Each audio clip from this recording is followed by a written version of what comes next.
you find that one that has the right set of stats, then you can start leveling it up. The other thing about the wild pets that's pretty cool is that they have unique spawning abilities. So for example, certain wild pets you might only find during a certain season, like winter. Certain pets you might only find when it's raining, for example. Certain pets might only spawn during the day or the night. So there could be a pet that only shows up during the spring while it's raining in Elwynn Forest at night. Now, they're not all going to be like that, obviously, but we definitely want to mix it up so that people have a lot of pets to collect over a long period of time. We don't want you to just go out right away and get all of them. We want it to be a system that lasts. Now, how are you going to find these pets? We're going to change the pet interface we have now and introduce something called the Pet Journal. What the Pet Journal is going to do is let you manage all your existing pets you have, as well as the teams and the battling and everything that goes along with the new system. We've got a few UI shots that we'll show you that give you a little bit more of a rundown about how the journal works. The other thing along with this is that most pets are going to become tradable. So what this means is you're going to be able to, say, get the Whippletinger from an event, like the Brewfest event, and then be able to take it and, say, level it up to a certain level, maybe teach it some abilities. Then you can go and take that pet and throw it on the auction house, and someone else could get it. And based on the amount of time and work you put into it, obviously it's going to sell for what people think that's worth. So you really wanted the system to feel like something that you could trade pets, not only in the auction house, but with your buddies and you know, your friends, your guildies, other players. This is a huge one. We're really working hard to have this, is to have account-wide pets. Meaning that obviously if you have a set of pets on one character, you log in another character, you know, you'd be able to use those same pets. If you got a pet up to level 14, you log in another character, that pet's still level 14 and you have it. You don't have to do it again multiple times for all the pets. So here's a look at the pet journal.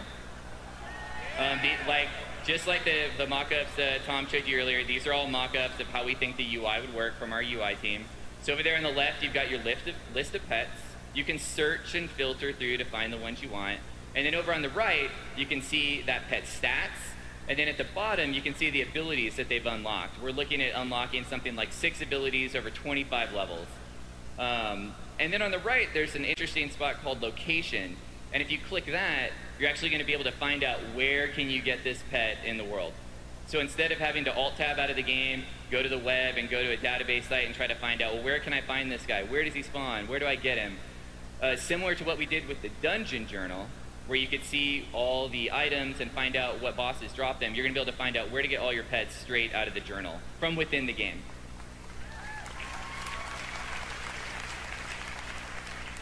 So now you've collected some pets, you've got a good amount of them, you're managing them, now you've got to level them. How do you do this?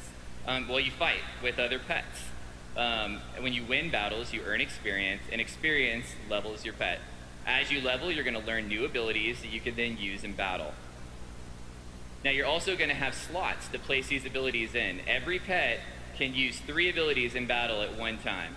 So a pet's going to learn 6, and you get to choose any 3 of those and place them on your pet to use in the battle. And I've got it mock up so you guys can see how this looks too. Every time you level, you're going to earn stats as well. So the higher level your pet, obviously it's going to be stronger as it's growing. Now you're going to be able to level multiple pets because you're going to want to build a team. You don't want to just take one pet and get them all the way up. You might want to take a couple pets and level them all up together so that you can have a team of pets that are at similar level. So here's a look at the team interface. So this is also within the journal, just a different tab. And so here we've got a team. This guy has 2 pets on his team, and you can see those 3 slots for abilities where he's dragged an ability in. And those are the abilities that when this pet goes into battle, that's what shows up on the bar, and you can press that ability to use it. So over on the left, these are the pets and their level, and then on the right, you just drag them over, and that's how you would build a team. Now, how does the fighting work, right? So now you've got a pet, you've leveled them up, you want to actually fight against someone and use all this stuff that you've been earning. So you're going to be able to fight both in PvE in the world against the wild pets, but you're also going to be able to fight friends and possibly enemies using the PvP battle as well. One thing that's different, it's going to be turn-based. So we wanted to slow things down a little bit from WoW combat. WoW combat's super fast. You know, people can sometimes die in like 15, 20 seconds right away. So we wanted to introduce something that felt a little different, could slow it down, and it's something that's a little bit more of a thinking game. So mechanics-wise, you know, it's not going to be something that's going to move so quickly, you're not necessarily going to miss it or know what happened. So we wanted to give something that felt a little bit different. So it could be, you know, just people that might want to focus on that could have a different piece of content to focus on. Kind of like we were saying earlier, that we want content for everyone. We want to have a feature that a lot of different people could play, not just something that's for a small segment of the population.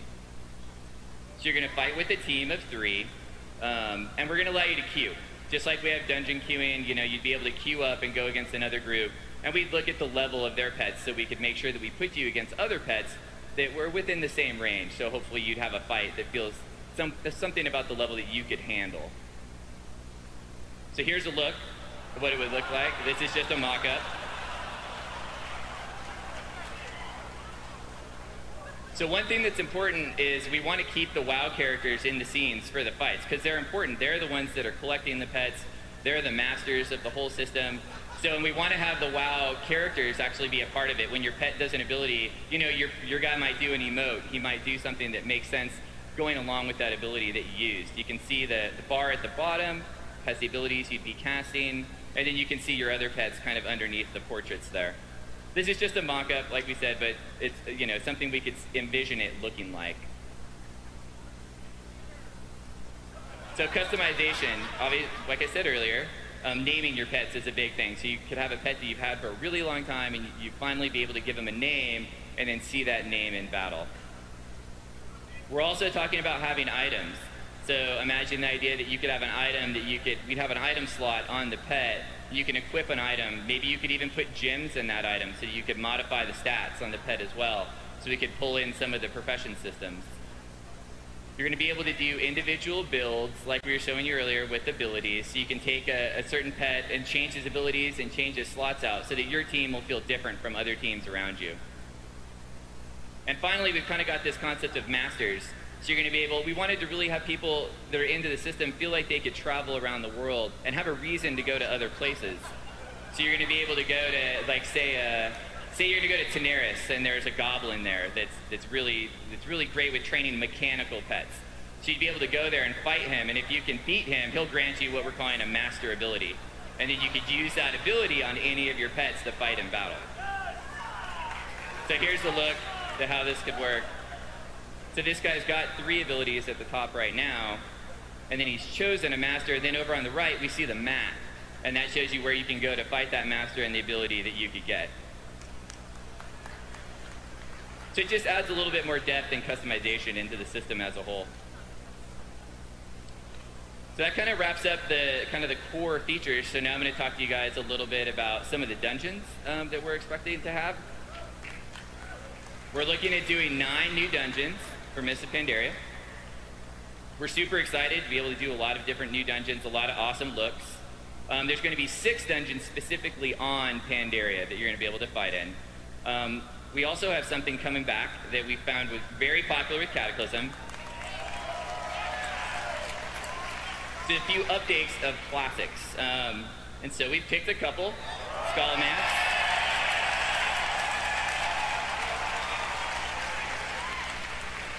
And what's cool about this is we've gone into Skullamask and it's got a new layout. It's gonna have bosses that are reworked with all new abilities. It's gonna be a little bit easier to navigate, not so complicated, but still it's gonna feel really cool, really fresh. And we're gonna talk a ton about it in the dungeon panel later today. The other one is Scarlet Monastery. So Scarlet, as you know it now, has 4 wings, but some of these wings only have 1 boss, and then we have another wing that has ton of bosses. So we wanted to take it and make it feel a little bit more even. So we're going to redo Scarlet Monastery completely and introduce it as 2 separate wings as their own unique dungeons with their own bosses.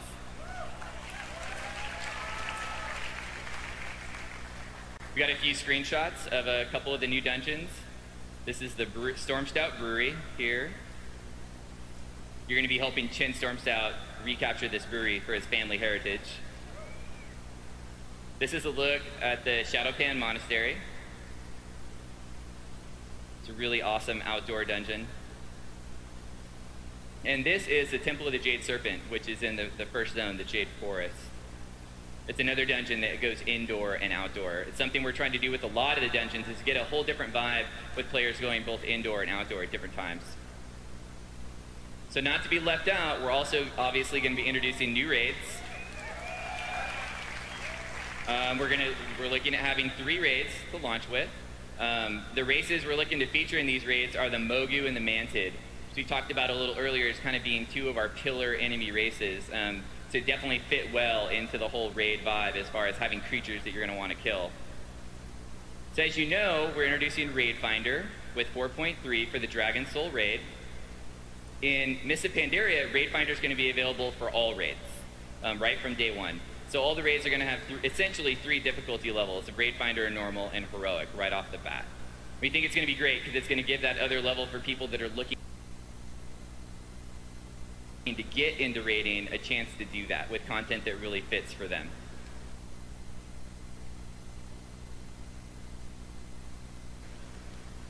And like Tom mentioned earlier,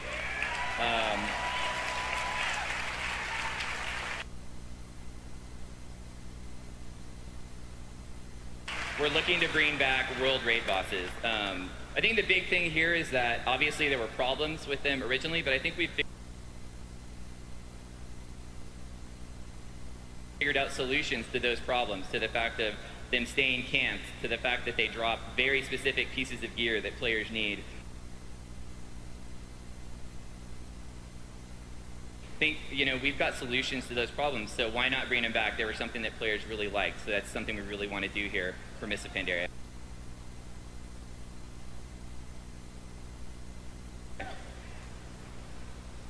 Like I said, we'll have a lot more info on this at the Raid and Dungeons panel later today.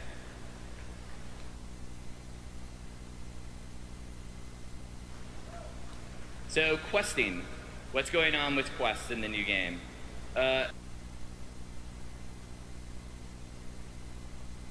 Couple different things. One thing is we definitely want to focus on more max level content. It's something that we saw with Cataclysm, that people burned right through the content very quickly, and we saw that they really wanted more content to do at max level. So it's something we want to focus on here. We still obviously want a strong leveling experience along the way, but we want to make sure when you get there, you have a lot of stuff to do, and stuff that can give you valor points that you can do at that level. So this is that kind of thing. We really want